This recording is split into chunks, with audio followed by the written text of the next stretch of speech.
Inaalang mayon ng PNP kung may kapabayaan sa mga police personnel na rumesponde sa Barangay Labangal General Santos City noong Sabado.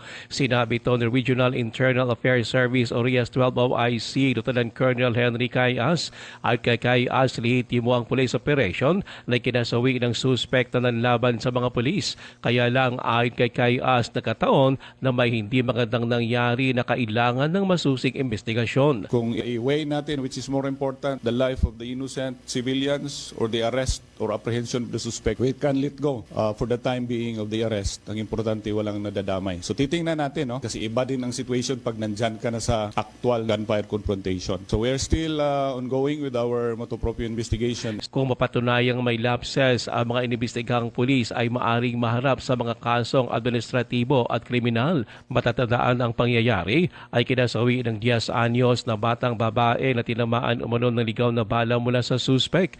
Ang bata ay agad na nasawi sanhi na malubang sugat sa ulo. Tiniyak naman ni Pro 12 Regional Director Brigadier General Ardol Ardiante ang transparent at patas na investigasyon sa insidente na dahilan din sa pag-relieve sa commander ng Jensen PNP Station 2 na may sakop sa Barangay Labangal. Ruel Osano, NDBC, Bida Balita.